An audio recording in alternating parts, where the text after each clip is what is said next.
Hi, gang. Oops. Happy Mother's Day.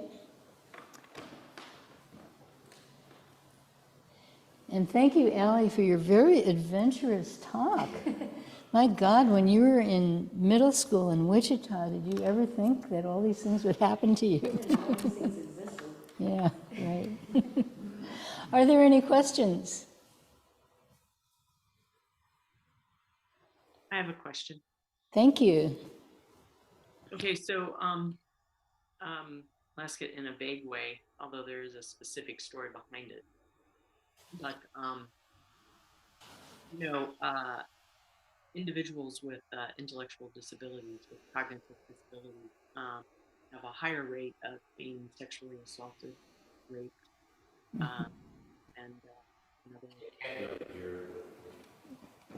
So people with intellectual disabilities have a very high rate of being sexually assaulted. And so, the idea of compassion for somebody who's going to do that, it's a very vulnerable. I mean, we all are. For the person who does the assault.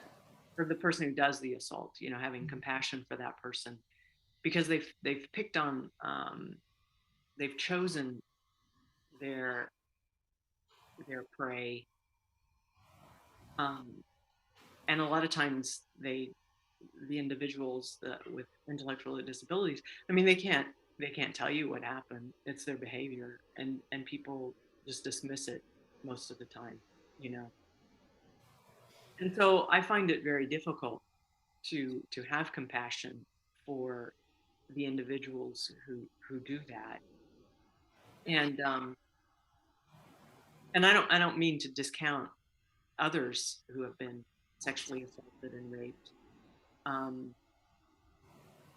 but I find it hard to have compassion. And I know Thich Nhat Hanh had said, yeah, can you have compassion for the rapist? And someone said something to me that makes me think, well, yeah, I could, but I don't want to, and I don't know where to go with it. So Yeah. if you could respond to that. So first of all, somebody who really hurts people for their own gratification, whether it's rape or murder or cheating or whatever it is, they're already in hell. So you don't have to punish them. They may not realize that they're in hell because that's their situation. They don't know how to be any other way, but they're already in hell. So you don't have to think about wanting to punish them. I mean, if you're, in the legal system, you do, because we have a system for a reason. But if you're just an ordinary person, you don't have to fantasize about what you'd like to do to this person. And then when you say about compassion, so when people say feeling compassion for someone, compassion is not a feeling. Compassion is what you do. So if this person is in front of you and they're bleeding, do you bandage their wounds? And I hope the answer is yes. And then whether you, quote unquote, feel compassion is not relevant. What's relevant is, what do you do in the presence of a person who is suffering, whether or not they have made other people suffer. So yeah, you can be pissed off at this person. You can think, I don't want to invite this guy to dinner. If I see him in a social situation, I'll walk out. I mean, that's all fine. That's not a problem. This person, however, is already suffering, even if they don't recognize that as suffering. So this is Mother's Day. I did not have the easiest mother. And when I was young, I was angry all the time. And I was so angry, I didn't even realize I was angry until in my late 20s and early 30s, I finally stopped being angry. And then I said, oh, I've been angry all this time. So this person is suffering. He may not know he's suffering, but he's suffering. And then your feelings are not really that important to this situation, to your question. Your question is a moral question. So if you recognize that this person is suffering, then that might ease some of the anger that you have. Because anger controls us, you know. It's a very seductive emotion, and it really controls us. And it takes over our minds a lot of the time. You know, we're so angry at this person, you know, even if it's someone we don't know. I mean, you know, politicians, you get so angry at politicians of whatever stripe people do. And then that sort of takes over their minds. And so it doesn't have to take over your mind. And you don't have to like him. But just if he were there in front of you and he needed something, would you be able to give it to him? That's what's important. Okay? And then if you recognize that he is already suffering, then that might take off some of the I don't want to use the attachment that, because it's overused, but some of the way that your feelings about him, your very justified anger at what he's done, that may take away a little bit of their control over you. Does that make sense? Yeah. So thank you. Yeah. Are there any other questions? Yes. Microphone. You want to pass the microphone to Jane?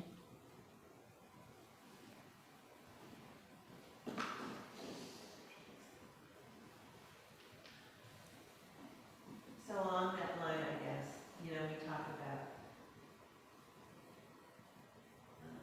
don't make distinctions. Don't make distinctions. Good or bad. Yeah. So we do label things as bad. Mm-hmm. That's bad, that's wrong, that's inexcusable. So what about that labeling? How do we not label something bad, or maybe not something, or someone, Yeah. an action is bad, a person is bad, or people ask me now, and I never quite understand. Yeah. So you're quoting from the Shin Ming. The great way is not difficult. Just don't make distinctions, or just don't pick and choose. And for those who don't know, there's a translation, Zen Master Haekuang, Stan Lombardo. His translation is on our webpage in the resources. It's a wonderful poem. If you don't know it, it's just wonderful. It's also on the bookshelf? Okay, great. So, and there's also a saying, good and bad have no self-nature, which appears on the 5 Precepts certificate, which is very interesting because good and bad have no self-nature, but these people just took precepts, you know, to do the right thing, or at least not do the wrong thing. Most of the precepts, they're negative. They're, I won't do this, I won't do that, you know. So that's very interesting. Good and bad have no self-nature. So labeling good and bad is not helpful, but observing, does it cause suffering, is helpful. And that's an observation. That's not a label. That's like, how many fingers am I holding up? How many fingers am I holding up? How many fingers am I holding up? You know? So that's an observation. This person is suffering. Where does the suffering come from? What action led to this suffering? And sometimes, a lot of the time, most of the time, this something comes from inside the person who's suffering. Like I remember my son throwing this huge tantrum when he was 2 years old, because we're in the supermarket and he's, you know, in the cart, and there's a cookie mix, and it has this giant cookie, on the label. And he sees this giant cookie on the label. And he starts going, cookie, cookie, cookie. But it's a mix. There's no cookie inside it.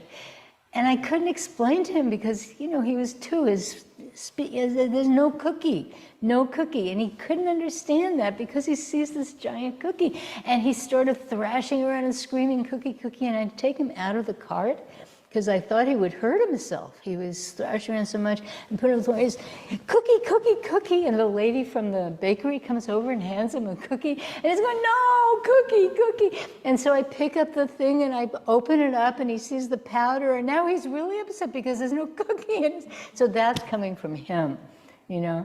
And we all know inside ourselves when we do things like that to ourselves. But then, yeah, then there's times when someone's suffering is caused by someone else, or something that happened to them that they didn't do. You know, they got bopped in the head by a branch or something like that. You know, so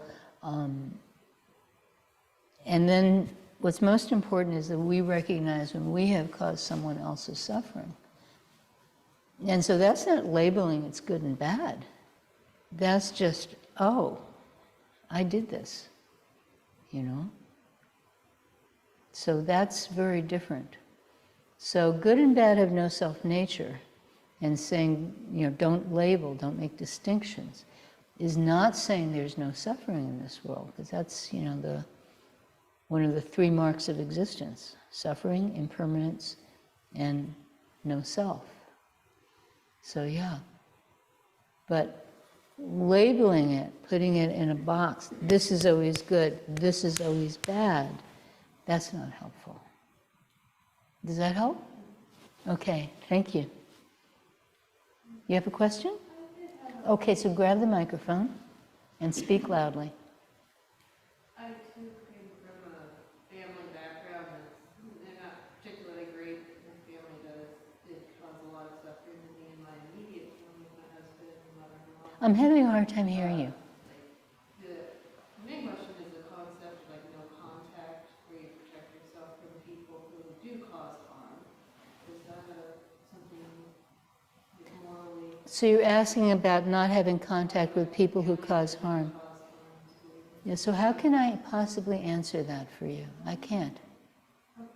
Yeah. You know, the real thing that we teach here, is for people to believe in their true self. Not the self of opinions, but their true self. And then you know when you have to remove yourself. So my brother stopped talking to my mother for 2 years. I never stopped talking to my mother. You know, I don't know who was right and who was wrong. But he just felt he couldn't talk to her anymore. And then after a couple of years, he thought, okay, I can talk to her now. And I was okay, I don't care what happens, I'm going to talk to her. You know? So you are the one who knows. Or if it's not you, whoever is in that situation where there's somebody who is causing you, you just can't deal with that person. You know, you talk to them and you start crying, or you know, you get a stomach ache or whatever it is, you know, and you just can't handle being around that person. And then you have to decide. You meaning not just you over there, but whoever it is. When people are in that situation, then they have to decide for themselves what the correct action is. When to remove themselves and when to not remove themselves. And often we don't have a choice. You know, you might work for somebody who's really horrible and treats you horribly and belittles you and maybe even sexually, you know, assaults you or something like that, and you're in a situation where you can't quit for, you know, financial reasons. You just can't quit. And there you are.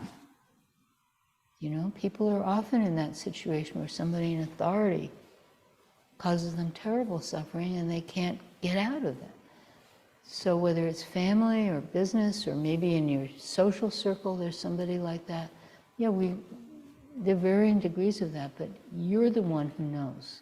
You meaning, again, whoever the person is in that situation, they're the person who has to decide. Yeah. That's why when you write to, Annie's mailbox or Dear Abby or whatever it is, they're always saying, go see a therapist, because they know that if they tell you what to do, they'll probably be wrong. So they're passing the buck. But yeah, I mean, nobody on the outside can tell you. You have to decide yourself. Yeah, and that goes for everybody. Thank you for your question. Interesting Mother's Day. Okay, we're out of time, so thank you, everybody. And we can stop recording.